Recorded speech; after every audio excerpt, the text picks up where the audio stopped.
Hi, and welcome to the Practically Minimal blog. If we haven't met before, I'm Shauna, and I'm the founder of Practically Minimal. So if you've been following along with our blog for any length of time, you'll notice a difference. We're on video now, so we're a blog/vlog. So this is our very first video conversation on the blog, and I am so excited to introduce a really special guest. Today we have professional organizer Jerilyn Gabruck. So I'm going to share a little bit about Jerilyn, and then we'll get into the topic for today. So Jerilyn is the owner of Fresh Space Home, a home organization design company, as well as the founder of the Fresh Space Movement, a monthly membership for women who are looking to tackle the overwhelm and cut the clutter in their homes. So sounds like a pretty good deal for anyone who's got a little bit of clutter. So welcome, Jerilyn. Thank you so much for joining us. Yeah, thanks for having me. Awesome. So I am thrilled about today's topic. We are going to be chatting about habits and routines. So that's really topical right now. We're early in the year, but it's definitely relevant for any time of year. I don't know about you, Jerilyn, but I'm a huge believer that, you can start a routine anytime or a new habit. Yeah, like you don't have to wait, for a new year or a new week or even a new day, really, if you're kind of feeling something and you want to make a change. I think you should just totally do it now. Oh yeah, I've said that every time I'm talking about habits and routines. People wait all year long for this magical New Year day. When I had a girlfriend one time, we'd say, when Monday comes, we'll do this. When Monday comes, we'll do this. But every single day gives you that opportunity to change and to become, more aligned with your goals and what you want to accomplish. So I 100% agree. Absolutely. Yeah. Never wait till Monday. Love it. So before we dive too much into the topic today, can you just tell us a little bit about you? About me. Okay, so I'm Jerilyn. I live in Vegreville, Alberta, so about 45 minutes outside of Edmonton. I've moved quite a few places, about 6 different towns since I got married 13 years ago. I have married to my husband, Mike, and we have 3 children and a new puppy. So that makes life busy. Oh, no kidding. And then, I run Fresh Space Home, and that's in-home organizing and design. I love to do home design. That's a huge part of where my love for organization came from. And Fresh Space Movement, which the community that you spoke of, that is so much fun. We just work on spaces together and give each other encouragement. And it's a really, really fun place to hang out with the group that's building in there. Oh, that's amazing. I love it. And like most people these days, I met Jerilyn on Instagram. And if you haven't seen her feed yet, and I've said this before, she has the most beautiful feed that you could ever imagine, and yet manages to stay authentic and show her real self. So I don't know how she balances the two. It must be that that design talent coming out. Could be. I appreciate that, because some days we all know Instagram's a struggle. That is, yeah. The struggle, the clutter is real, but the struggle is real on Instagram for sure. Yes, it is. All right, so let's talk habits and routines. So, what's the difference between the two? Because I know sometimes they can be used sort of interchangeably. Tell us define them, I guess, for us. Okay, so to me, a habit is something that you either do or don't do to create a certain result. So habits can be like making your bed every morning, or emptying the dishes out of your sink every evening, or bad habits like leaving the dishes in your sink every night so that you wake up to that in the morning. Whereas a routine is more the culmination of all the different habits that you're putting together as you create a routine in your life that helps you to manage your daily life or accomplish your goals. So that's how I see the two of them. Habits build into routines. Gotcha. Yeah, that makes a lot of sense for sure. So why are they important? What's beneficial about having, well, we'll start with habits, I guess. What's kind of beneficial about a habit? Oh goodness, what isn't beneficial? Well, let's start with the opposite. When you have a negative habit, you're ending up with all of these reactions, I guess you could say, that you don't want. So your negative habits, there's something called the habit loop. And it talks about how there's a cue and routine and a reward, right? So the cue is something that triggers the habit, and the routine is the thing that you do, and the reward is what happens. So when you've got a negative habit, let's say an example of you're really super tired. That's your cue. You're exhausted, and so your routine is that you're not going to do any of your dishes in the evening, and your reward is that in the morning you're waking up to a very messy sink. Right. But you get to go to bed early.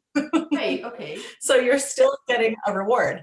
So when you replace that with a positive habit, you're switching out one thing in that habit loop. I just love this habit loop. So your cue is that, yep, the dishes are there, and you know that if you do them right away, your reward will be you wake up feeling way better in the morning.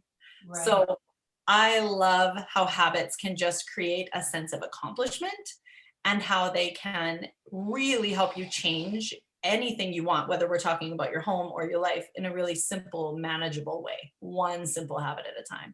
Right. Yeah. So I could see how it would be important to, kind of spend a little time identifying like what your habits are now, good and bad, and then sort of like figuring out what your cues are. And the reward, I guess, is like kind of maybe, especially for bad habits, trying to sort of like, as you're trying to break them, figure out like what reward are you getting out of it by continuing with that. Exactly.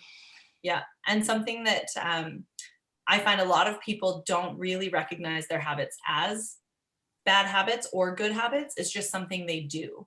And when you start to really break this down and start to consider that maybe you're working on organizing your home or decluttering, you can start to notice those habits and say, well, maybe me doing this is contributing to the problem, or maybe this is something I can continue doing to make it a little bit better. So I love seeing people just kind of become aware of these things as we work together, and just starting to realize, okay, I'm doing this and it is stopping me in my tracks as I'm trying to accomplish something.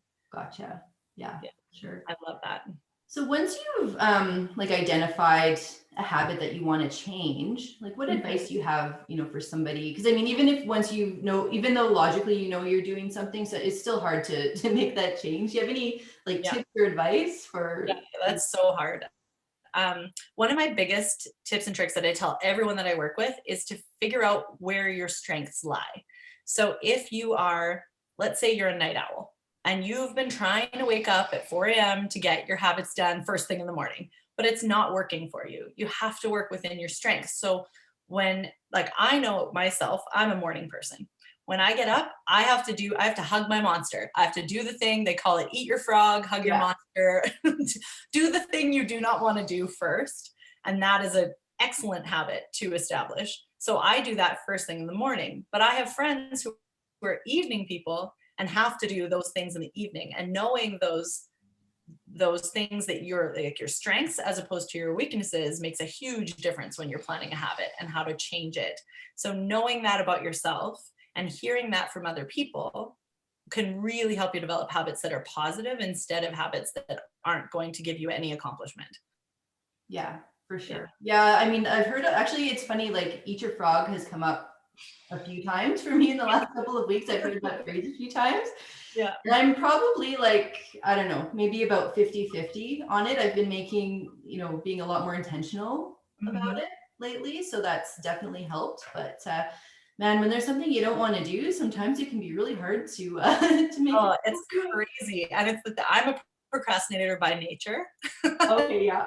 Like I was really good at writing my term papers on the deadline. And so it's a total mind shift for me. And that's become a habit that I've had to work on.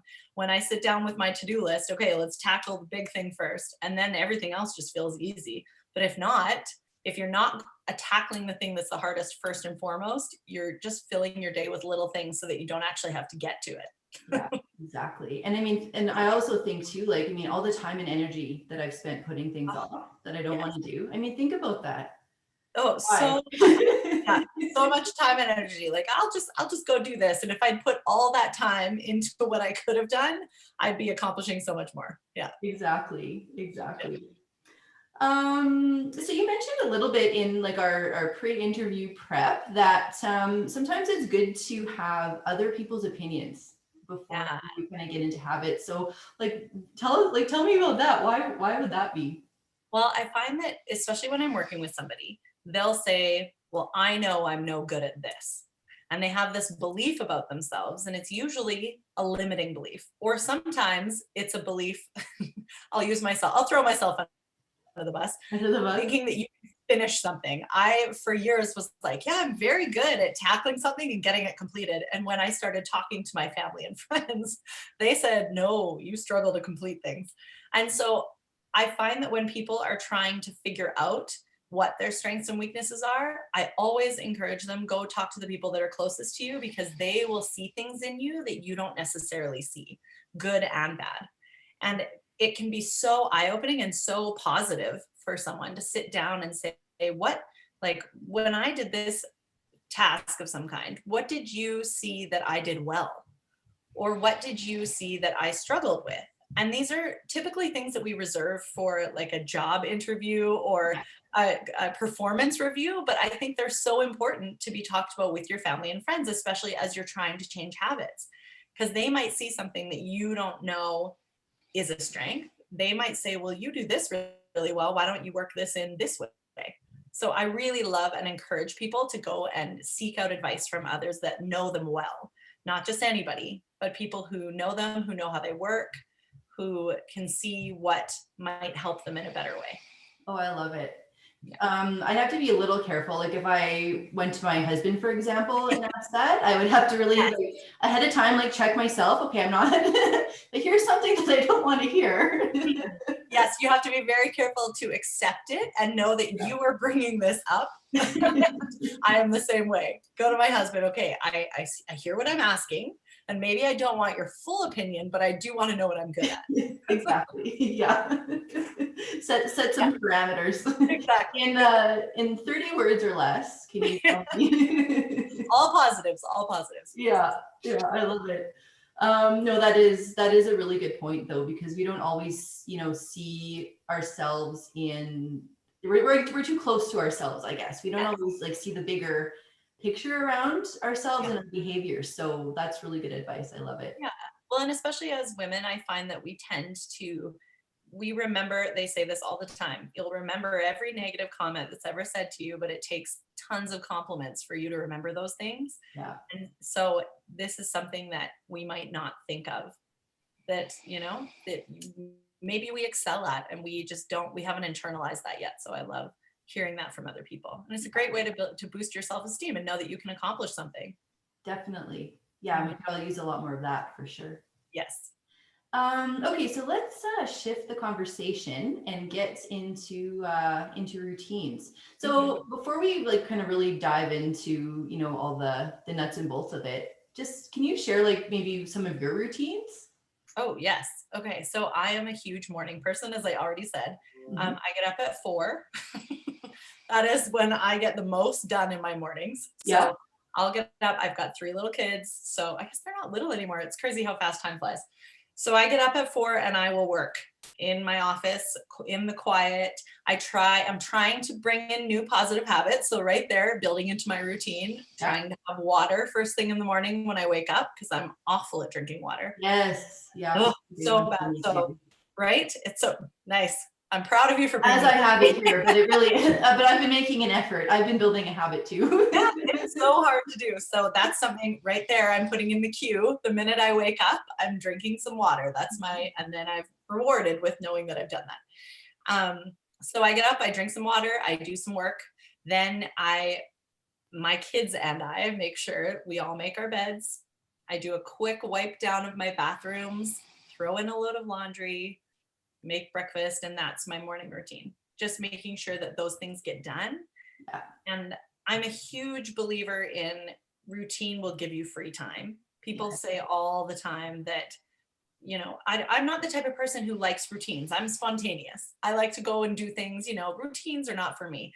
And I have always said, I beg to differ, because when you have a routine, it frees up your time for the things you really want to do, knowing the things you need to do are taken care of. That is So incredibly true. And something that I've had to learn kind of like just like in the last few years. Yeah, myself. myself also. Yeah. Because the same thing, like I was never a routine person. In fact, like I did everything to not have a routine. So I just didn't want to do that. But no, it really does. It does give you some freedom. Yeah, and I've kind of become a morning. I'm more of the 5:30 a.m. club. I'm not the 4 p.m. club, but and sometimes I'm the 5:45 club. But I'm getting there. But yeah, building that morning routine, and I've been kind of working on the same thing. It is amazing how it really sets you up for success in your day. Yeah, I love that. Yeah. And I should also say that people always think once they have a routine, they're stuck in it. And I think that's why a lot of people are scared of routines too. But if you had looked at my routine 6 months ago, I was getting up and doing yoga in the mornings first thing. But at that point, I didn't have as much work going on. So things have to shift to make sense for your life and where it's at. Right. So I always make sure to tell people a routine does not mean it's set in stone. A routine is it's like a working document. You can change everything about it and make it into what works for you today. Yes. Whatever habit you're trying to build. I just love routines. I think they're just so beneficial. Definitely. And I think sometimes too, to give yourself kind of the freedom and the permission to try some things and see, like, figure out what works. And then if it doesn't work for you, just change it. Yes. 100%. 100%. It's about you. This isn't about a routine that I'm telling you to do or that I've read about in a book. This is about trying something. So I remember I listened to a lot of podcasts, and I was listening to one when I was driving to a client's not long ago, and the woman in it was an entrepreneur, and she said she wakes up every morning and stands in the grass. Just goes outside and grounds herself in the earth. And I thought, that sounds really cool. And then quickly realized I live in the winter and that's not going to happen. So as much as I would have loved to try it, and then I think she jumped on her trampoline and took a cold shower. And as cool as those things sound, they're just not for me. And I know that. So, routine can be your own routine. And everything that I do in the morning, you can do in the evening or you can do in the afternoon. It doesn't matter as long as those things work for you. Right. Yeah, that's a really good point. Yeah, making it work for you.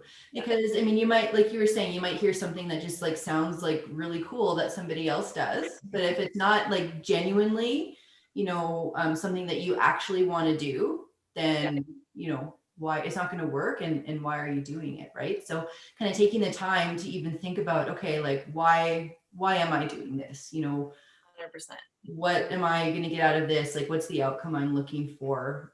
Just kind of being really intentional about it and taking time.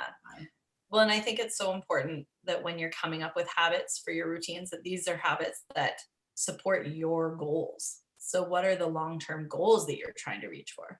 Like, obviously we like to talk decluttering. So if someone was looking at decluttering their entire house, well, setting a small habit of doing one tiny space a day is going to work you towards that goal. Yeah. And so I like finding things, but I also want to encourage people that just because you haven't tried it doesn't mean you might not like it.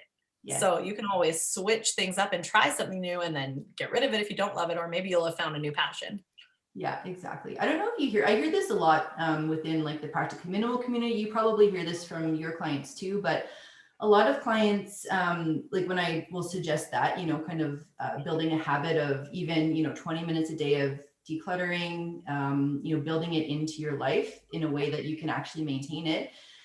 They don't want to do it because they want to just dive in and just do it all at once. It's like all or nothing. So sometimes it's hard to, kind of get that across. So like what would you say about that? I find that when people have that mentality that they want to do it all, they're so quickly dejected, because when you do that huge amount of work and it's so quickly, not all the time, but it's easy for it to fall apart because you haven't built up the muscles as you're going to keep it that way. And so I run a decluttering group at the beginning of January every year. We're almost done. It's free. It's for fun. I enjoy doing it.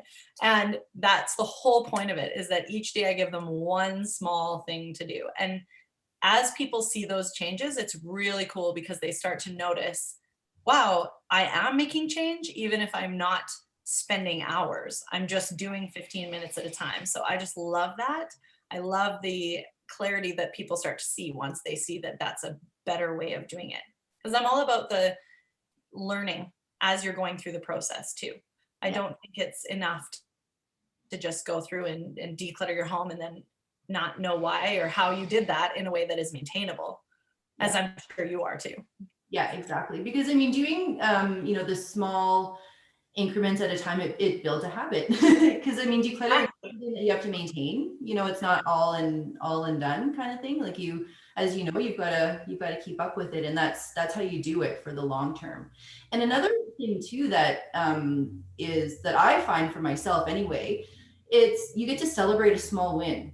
Like you feel like Yes. you accomplished something rather than having like this huge project and it takes forever. And when you're done it, like wow, amazing, that's a huge win.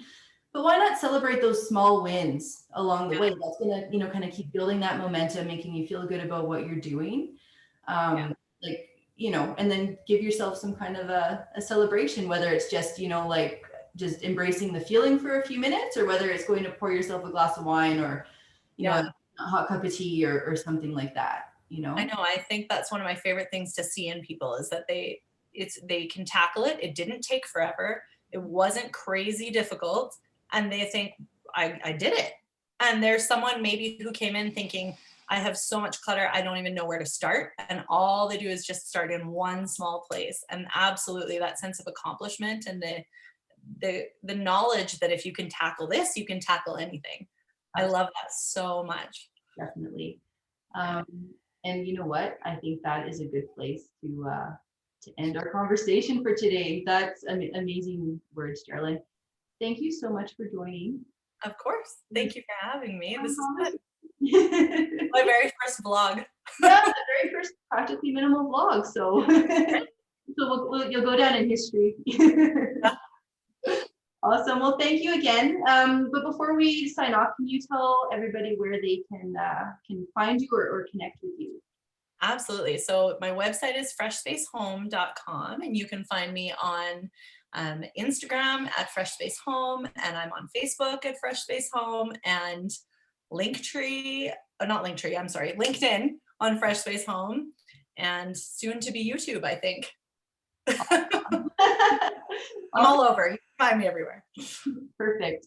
Yeah, and we'll make sure that we put all of your information in the written part in the comments as well, so everybody can find you easily. Thank Thanks you. again, Jerilyn. This has been amazing. Now we got to jump into those habits and routines. So Yes. definitely leave in the comments, what new habit that you are going to start, or new routine, or any questions that you have for Jerilyn. So thanks again, and we'll see you guys next time.